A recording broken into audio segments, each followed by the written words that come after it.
Welcome and thanks for being with us today. This is the third and final of our fall series, so we're so glad you could join us for this last session. The E3 Fall Series is a chance for school leaders to learn about timely topics and collaborate with each other. Today we'll focus on keeping school culture alive. Today's session will provide you with some ideas and examples that you can share with the other leaders on your campus. The learning will be guided today by myself, Amy Havard, and Terry Clement. We also have Lori Davis moderating our session today and start with the why school culture is a priority, especially as we get ready for the spring semester. Then we will look at the how to use our leadership work to support culture and how to use inspiring leadership to foster that culture among staff and students. So let's go ahead and get started with the why. Why is it so important to be focusing on school culture right now as we get ready for our spring semester? We know that there is a lot outside of our control this year. So it's more important than ever that we use the levers we can control as effectively as possible. Effectively using what you can control will mitigate all of the uncertainty and disruption that we have and will continue to face throughout the rest of this year. There is deliberate leadership work that you can do to lead school culture on your campus. Considering where we've been and where we're going, it has never been more imperative for us to do the work of building a positive school culture. People need to feel safe, to be encouraged, to feel like they belong, and know they're supported and included in all the work on your campus. Take a moment to read this quote.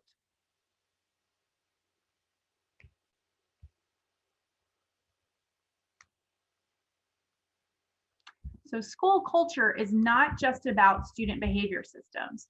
It's about student and adult behavior. How the adult professionals behave in your school also determines your culture. So how do you lead adult behavior, especially now when we know that we can't return to normal? We must transform into something new. So culture eats strategy for breakfast. A pretty famous quote that's true for all of our schools.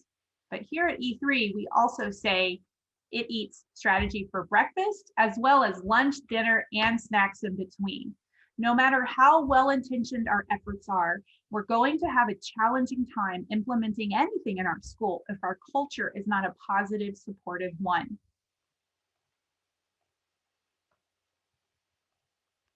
This visual provides a glance at all the systems that operate within a school. Notice that leadership is holding everything together and that campus culture and climate are the foundation of the house. Powerful to think about. But I also want to point out that the foundation of the house does not designate the campus culture as only referring to students.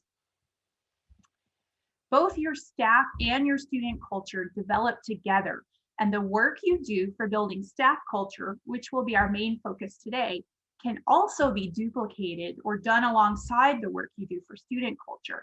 You shouldn't think about creating two separate and independent cultures on your campus, but instead think about how the staff and student culture on your campus mirrors and supports and reinforces itself. Keep this in mind today as we share ideas with each other. Now that we know the why, let's dive into the how. We'll start with the intentional leadership work to support culture. These are ideas for what we can do to finish the semester strong and plan to return in spring in the best position possible for both our staff and our students. To alleviate stress and keep culture alive, intentional leadership work to listen, prioritize, and let go can move your school forward. Listening to staff learn their perspective on what is working, what is not, and how your systems can improve will build your culture and help you make decisions. It's important to realize that prioritizing the work of your school, using shared leadership teams, and collective listening strategies is culture work. Choosing which things will have the most impact and increasing the focus on those things while also choosing other work to let go for now, are essential parts of keeping your culture alive moving into spring. Let's look at an example of how this culture work with staff might happen.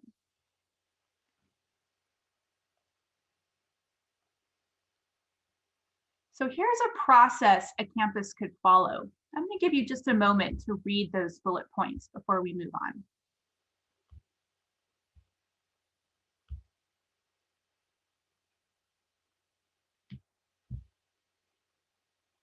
Administrators could schedule roundtable talks, inviting small groups of staff to have discussions. All the discussion groups would have use the same consistent set of questions. So the resulting feeling is that staff feel like they have a voice, and some consistent data is also collected so that the administrative team has it to make decisions. So take a moment to read these examples of questions to be asked at roundtable discussions.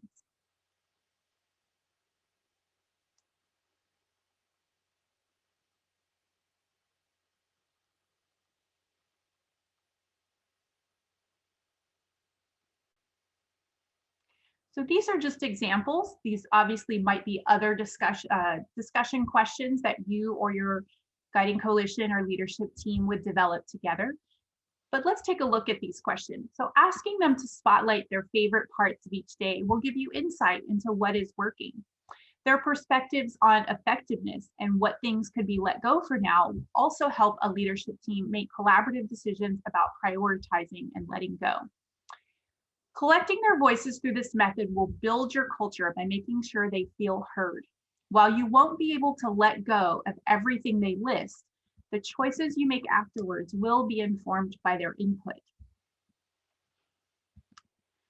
So here's an example of how a team of representative leaders that includes admin, coaches, teacher leaders, gets together to brainstorm a list of all the work that is happening on campus right now. In this example, after their brainstorm, they created categories for the work, then moved on to discuss the effectiveness of each piece and made connections to the results from those roundtable discussions. Based on this, they were able to prioritize the work that they wanted to happen and make plans for spring. So they made decisions about what to keep, those things that they wanted to focus on and increase support that they deemed were critical to the mission right now. They also determined what work they could adjust, which means they needed to change that work to lighten the load or make it more efficient or synergize it with other things. And last of all, they found some things that they were able to let go of. Not to say that these things are not important, but recognizing that this is a marathon, not a sprint, and some things can be defocused or emphasized given less support for right now. In this example, the team was able to make collaborative, informed choices about what to keep, including those things beyond their control or things that were too critical to the mission to adjust or let go. They selected some work to adjust. For instance, 7 steps to a language-rich classroom and Fundamental 5 would be adjusted by fully integrating these into their campus instructional playbook and planning for some deliberate work to support that through professional learning and PLC meetings. So making it more efficient and effective by adjusting and combining it with other things on the list. They also made adjustments to their data analysis process to make the process go more efficiently and effectively for teachers and leaders to have the best picture possible of student mastery. In this example, blended learning was selected for the let go for right now because of their new understanding of the model and its complexities that needed to be implemented. They decided to continue learning about it, and some teachers have volunteered to engage as model classrooms so that coaches and admin can develop a long-term implementation plan, but to de-emphasize the focus for right now. Again, these are tough choices and the implications are far-reaching. The process should be collaborative and strategic to ensure the work is supported and culture is strengthened. One more note, intentional leadership work to support culture must include explicit communication. Staff will want to know what happened with the results of the roundtable discussions. Remember how we said you don't necessarily have to let go of everything that was suggested in the discussions, but you do have to be transparent about how decisions were made and respond to some of those issues that came up during the roundtable. So explaining that something was critical to the mission and therefore not able to let go, but maybe was adjusted, or the reasoning behind keeping it. If we don't take this critical step of making it clear, then we're being less than kind. Remember our Brene Brown quote, clear is kind. And since Amy took us through that leadership work to support culture, what she shared with us will move your work forward by fostering that positive staff culture. But we also need inspiration right now. We always need inspiration, but wow, yes, now I'm not going to say the words about this this amazing year we've had. It's really been given us pause and had us look at things, hasn't it? But we certainly want to avoid being that toxic positivity that we've had some conversations about, and respectfully acknowledge where people are at. But like Amy taught me a long time ago, we have to meet people where they're at, acknowledge where they're at, but don't leave them there. Let's see, can we inspire? Can we do this work to support our culture and inspire people in our building, the teachers, the students, everyone, to move past that place of stress, anxiety, uncertainty, and do everything within our control and within our influence to move them toward possibility, toward hope, toward optimism. And so we can really, come back strong in the spring. I do want to share with you some strategies that way. When we talk about inspiring leadership moves, we want to provide people in our buildings, our students, our staff, with lots to grab onto for feeling like they belong and having a sense of identity with our school. So lots of work, and I'm going to share some ideas with you about giving them ways to feel like they can identify as members of your school community and belong there. As well, the work that Amy just went through with you to simplify and clarify our responsibilities and commitments, we help them make room for being inspired, right? So when we do that work, we are actually intentionally building our culture. And so that's a critical but sometimes missed connection. So that work is absolutely part of your culture. Also, if we express love and foster a sense of balance for our staff and students, our culture will be a positive and healthy one that supports that learning that many of you were talking about before. It's so important, but let's be responsive leaders as well. So when we talk about giving lots to grab onto for identity and for belonging, we want to look at these two things. Definitely strengthening building habits of connection. For identity and belonging, when I talk about habits of connection, let me make sure we're on the same page. If something is habitual, that means you do it frequently and with such fidelity that it becomes almost automatic and it becomes a habit. So identity and belonging is also fostered through shared values, though. And you want to be able to make sure that those shared values are not just on a document or a website somewhere, but that they're alive and well through your leadership and through the things we lead. So let's look at some examples of these. Let's start with those habits of connection. And again, these are habits that you set up and build systems for, that so that people in your school community can practice and engage in them so regularly that they become habit. And you do it with such automaticity that you can't imagine another way of doing it. So first, we'll think about opportunities for building those habits of connection, or if you already have them, think of these as opportunities to strengthen the ones you have. Okay, so first let's look at group meetings and events.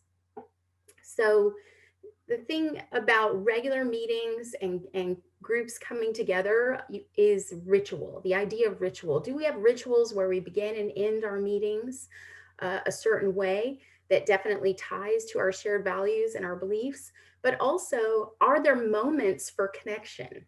So the idea here is that you could build in, yes, you want to honor time, but how about at a staff meeting regularly, you build in 3 minutes at the end or 3 minutes at the beginning for an opportunity to connect, for people to, if it's virtual, to be together in breakouts, or if it's in person, to be together socially distanced, but in person, looking at each other in the eye and just making a personal connection, as simple as what movie title best describes your life.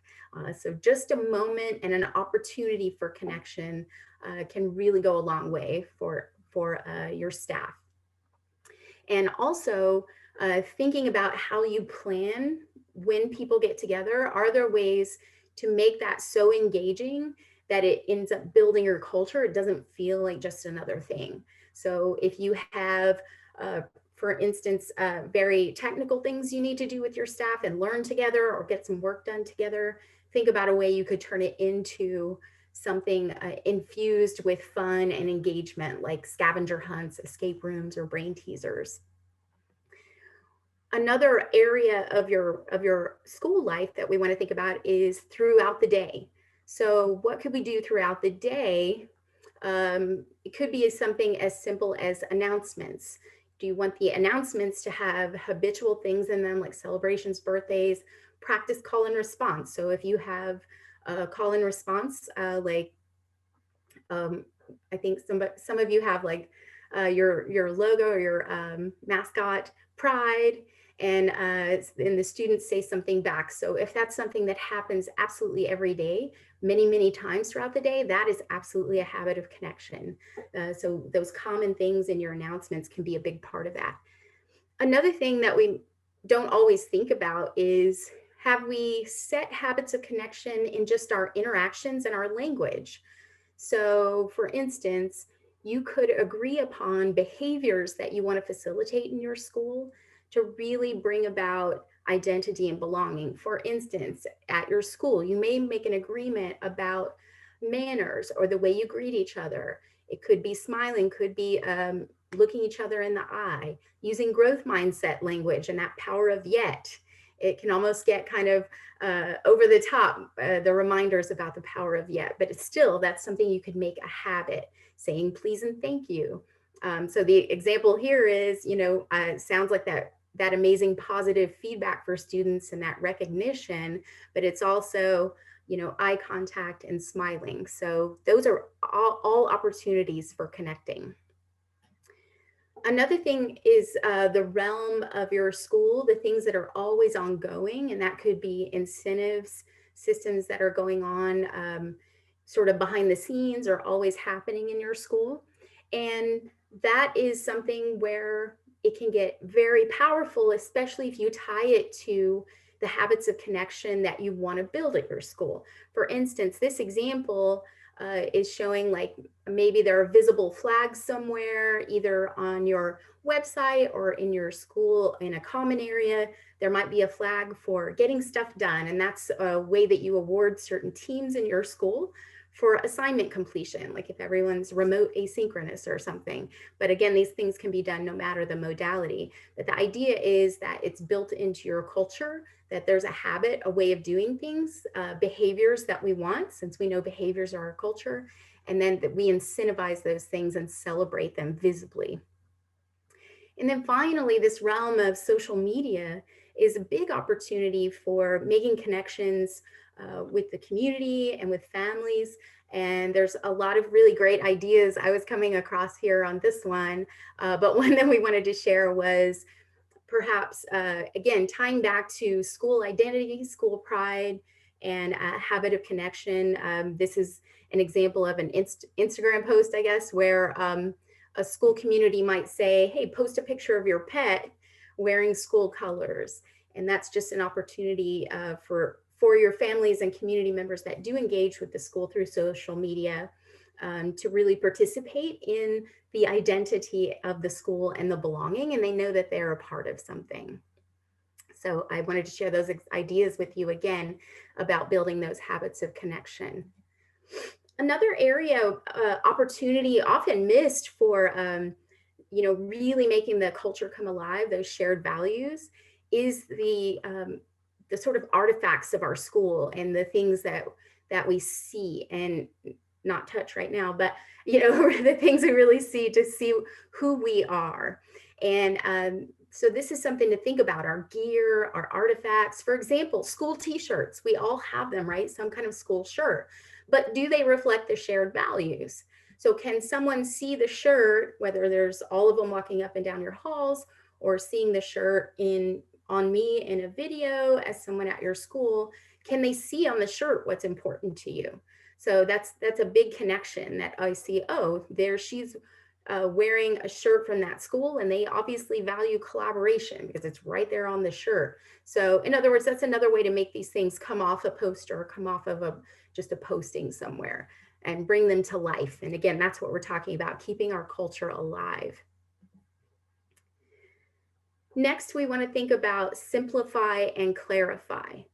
Now, remember I mentioned before that simplifying instructional and other commitments and making them super clear is kind, thank you, Brene Brown, but it's also a way to build and strengthen your culture, because you're lowering all of those things for teachers and giving them room to be inspired, right? So consider that example that Amy shared with you before. The guiding coalition of that school designed the work for the spring of 2021. But the next step, as she mentioned, would be to communicate that. So if I'm going to simplify and clarify things for my whole school community, then it has to be communicated clearly, right? So this is an example of that sample school that we had that did all of that work to really infuse those other amazing resources with their playbook. And so how would this be presented? How would it be shared with staff? So in this example, the guiding coalition, that would include teacher leaders, administrators, instructional coaches, they would all co-present, like at a staff meeting, perhaps before leaving for winter break. And when sharing those adjustments with staff, they could stay focused on the why, what it means to let go of something. Not that it's not important, but as a shared leadership team, you're being responsive. And like Amy said so brilliantly, like it's a marathon, not a sprint. And we're doing all of this together. But right now, we're going to get focused so we can get good at a few things together as a community for our students. And thereby, you're providing that simple, clarified focus so that your culture can thrive. And last but not least, how powerful is it to really build a place of love and balance at your school? And so how do we keep our culture alive with love and balance? Well, expressing love, fostering balance, it can be tricky, but there are some strategies. So here are some that I wanted to share with you that have worked for leaders. Acknowledging loved ones. So it's a matter of knowing the humans in your school. And do you know the names of their family members or the names of their pets? And that just adds a whole lot of culture building opportunity when you greet people and you say hello and you can ask about their loved ones. That's a big thing. Also, those wellness checks that so many of you were engaging in all the way from spring through early fall. Is there a way to continue those into next spring so that you can continue that sort of systematic checking in to make sure that everyone's okay and that they feel like they're a part of the school community? Opportunities to connect, as I mentioned before, but that habit of kicking off meetings with or ending every meeting with a 3-minute opportunity to connect to someone different each time in your school community goes a long way to building a loving community and a sharing, collaborative community with relationships. And then finally, strengthening relationships. So that's something that there are a lot of strategies for beginning relationships and building them and making them stronger. A fantastic idea that I wanted to share with you is this idea of getting to know the people in your school more. So how can school leaders get to know the staff more? So here's one idea. It requires strategy, planning, and deliberate effort. So think about staff interviews, get to know you interviews. You may schedule 3 or 4 a month where you ask for their either their life stories or their why about why they became educators, but and also keeping that systematic wellness check, and also keeping perhaps the all about me chart is an example there of really collecting get to know you information for your staff. And I know what you're thinking, like, Terry, well, that's usually something we do when we meet people. But when we were traditionally meeting people or kicking off our year, we were all, as school leaders, very focused on some other things. And so, opportunity here to really deepen those school relationships as well.